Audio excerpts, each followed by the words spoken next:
where I blog about different techniques that you can use to make clothes at home. Today I'm going to show you how to make a collar.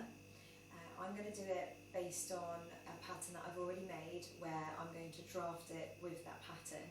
However, you could apply this technique to a garment that's already made up so that you could add a collar to it.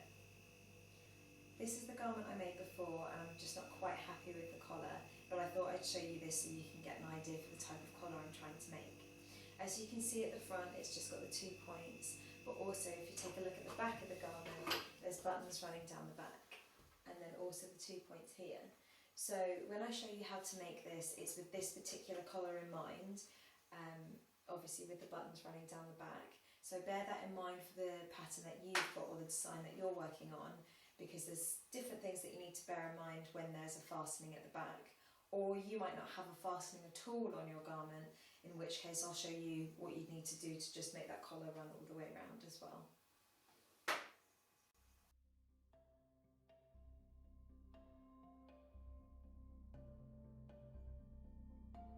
Okay, so what you're going to need for this tutorial is you're going to need your pattern pieces, specifically those pieces with the neckline on them,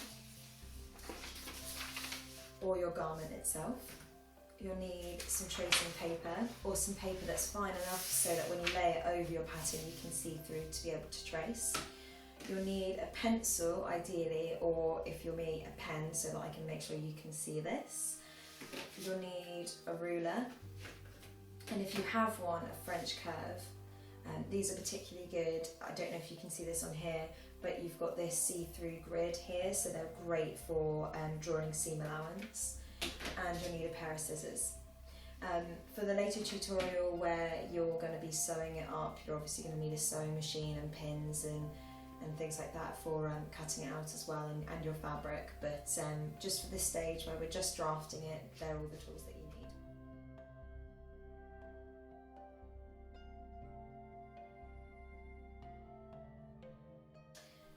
Okay, so first of all, let's have a look at the pattern that I've got here. I've actually cut out my pattern pieces just so that you can see them even easier on the screen. So this is my front piece, slightly confusing, but I've got a princess seam running down here, which means that actually together with the next piece, that's the front there, as you can see. This is a fold running down it, so when I've cut it out, you can see that the front piece looks like this. So we're going to do this one first because this one's easier to draw the collar for it. But the other thing you'll just notice, I'll just mention it, is that on this neckline it's slightly more pointed in the middle compared to the earlier garment that I showed you. That's an alteration that I've made to the pattern, so just be aware that I've done that, and that's where that's different. And it's also an interesting alteration to make for yourself. So let's start with that piece. So you take your pattern and you place your tracing paper over the top of it.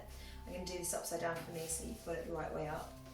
Basically, you mark out the point where the neckline meets the shoulder, so that point there, but not including any of the seam allowance. So I'll just show you that on the pattern. I'll just mark the point on the pattern. It's that point where the neckline there meets the shoulder there. And then the other point that you're going to mark out on your tracing paper is the end of the neckline where there'll be where that fold is, right there. So that's the centre point of the neckline, but on this pattern it's at the end of it.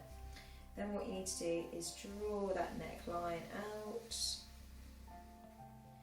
And then, especially if you're doing this on a pattern, you want to copy that seam allowance because you want to make sure that the seam allowance on the neck is exactly the same as the seam allowance on the collar, so that when you come to sewing it you can match up, and that's easy. So that looks like that. You've got your neckline there, which follows the neckline of this one, and you've got your seam allowance there. The next thing you need to do is you need to think about how wide you want your collar to be.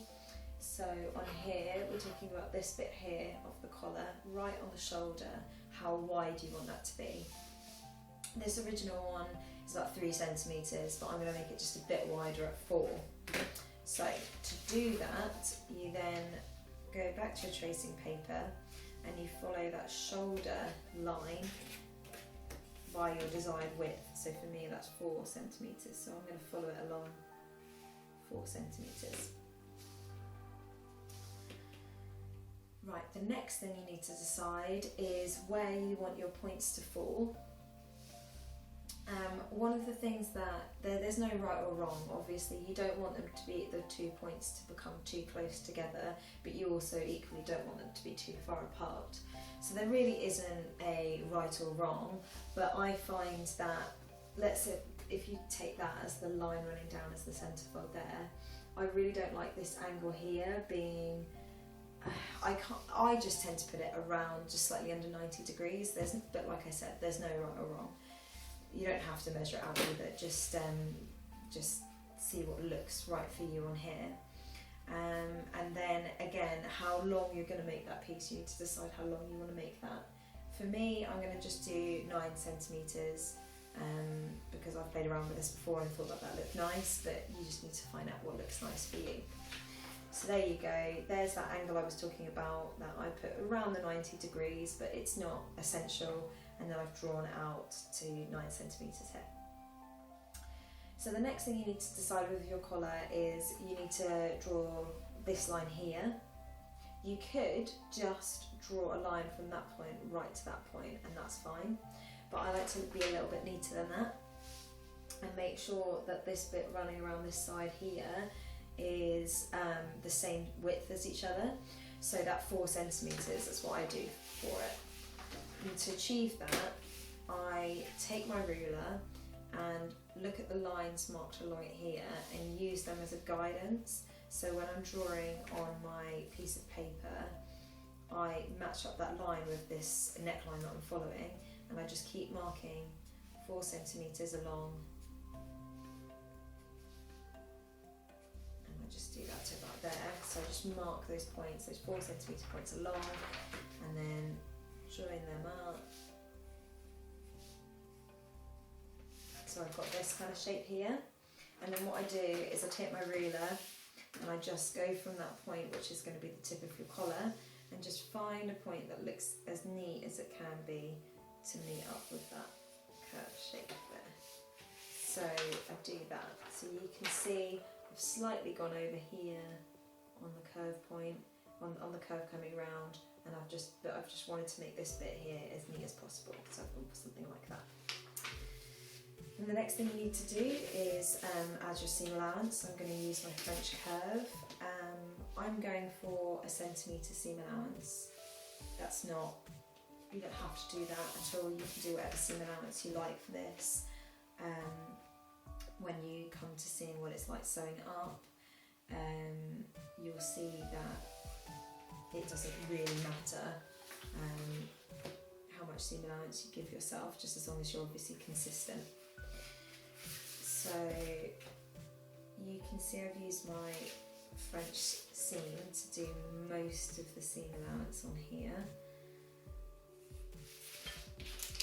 And then I've just got this kind of curved edge here, so I do a similar technique to before, where when I was drawing this line, where I follow the line 1 centimetre at a time, just to get myself a consistent seam allowance. Now, normally I wouldn't be doing this with something as thick as a Sharpie, I'd be doing this with a pencil and being a lot more accurate, but I just want to make sure it shows up on the screen so you can see. So there you go, you've got the front collar piece. The last thing that I want to do is just mark the centre point here. So just go along and mark the centre. And the reason for doing that is because when you see that, when we draw the back piece, you're going to see that they should be the same width, but sometimes just because of the angle these seams are coming at, they don't exactly line up, so we just always give ourselves a centre marker just to make sure when we're matching them up that they're exactly in the middle. So that's our front collar. Now we're going to do the back piece. It's very, very similar. There is only one difference, which I'll show you, and then I'll just quickly do it because it's exactly the same except for this one change. So we're going to mark the 2 points on it again, but this time we're going to do that same shoulder to neck point there, but you'll see here we've got this whole button panel running here. I'll just move my mannequin around. So we've got this whole button panel section here, and what we want to make sure is that our collar doesn't go over the button panel. So to do that, when we're marking our points, we only mark up to the end of this button panel. We don't go to the end of the actual fabric piece. So on this piece of material here, you can't see it because I've not added a marker, but you can see that you wouldn't go all the way up to this end bit here. You would only go up to the end of the button section, which will be around there. So I'll just do that now. Mark those points for the neckline around, and then it's a similar thing again of deciding exactly where you want the points to be.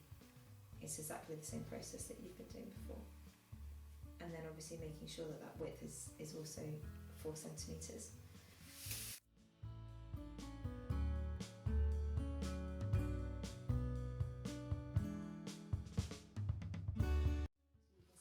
Exaggerated on this one, where I followed that curve around, but then obviously I've put my point here and I just want to make sure that that meets up without an awkward angle here, so I've just had to obviously ignore the extra bit. So I'll just add my seam allowance.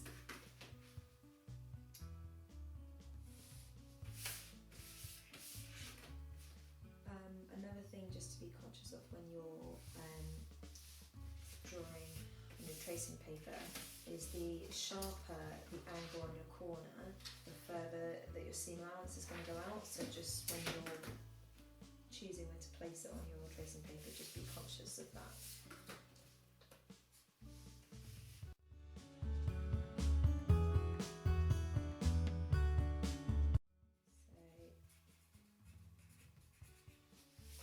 So that is my front and my back collar piece.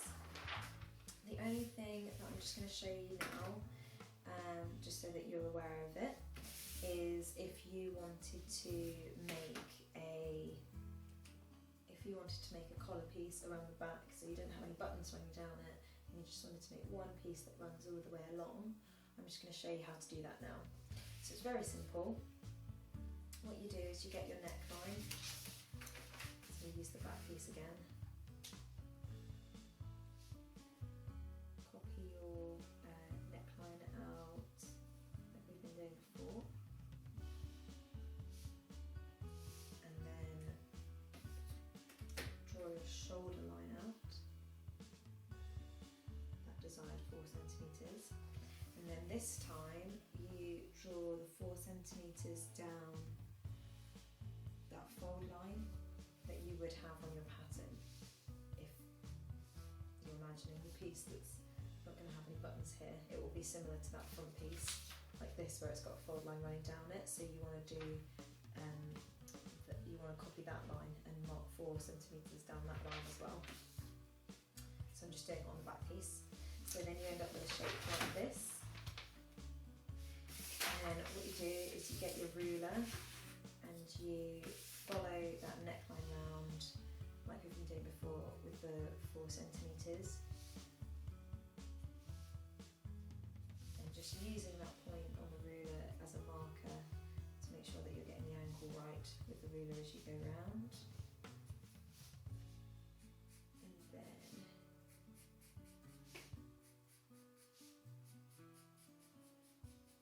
draw that up.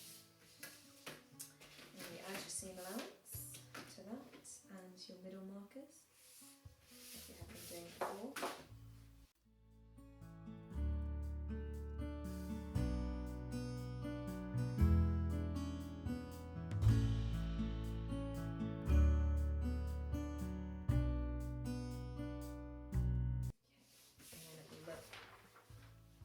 This one here. Okay. Next thing we're going to do is cut them out. take a look at them a little bit better.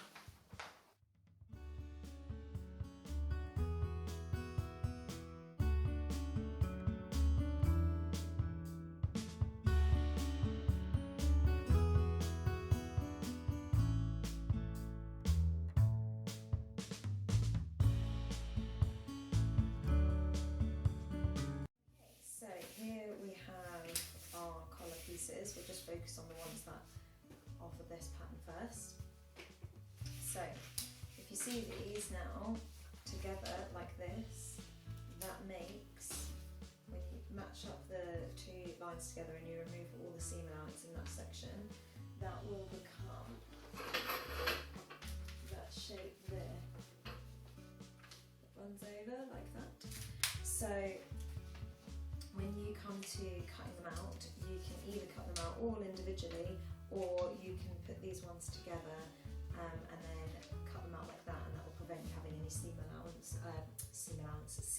over the shoulder. So if you're going to do it, either way, you'll either need to cut out 4 pieces where they're all together like that, or you'll need to cut out 4 pieces where they're separate, so 4 pieces of those and 4 pieces of those.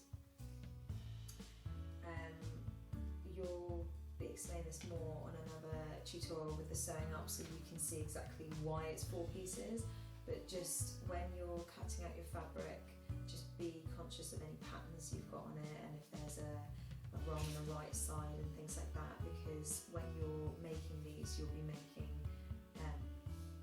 2 this way round and 2 this way round, because you've got your 2 collar sides, so just be aware of that.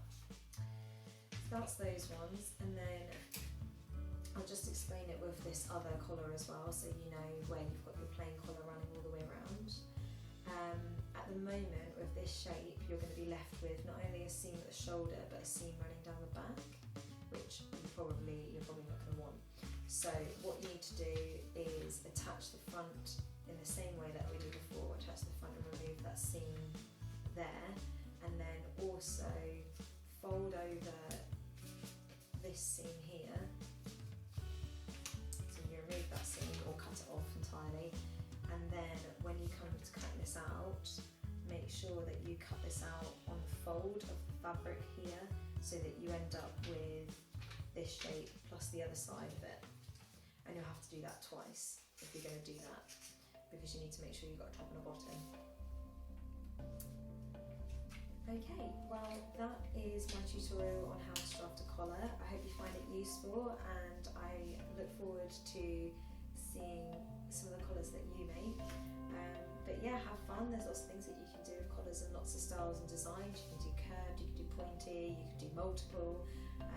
So just have fun with them, and if you need more help, please do check out the sewing up the collar tutorial that I'm going to run as well, because that should help you see how it all fits together.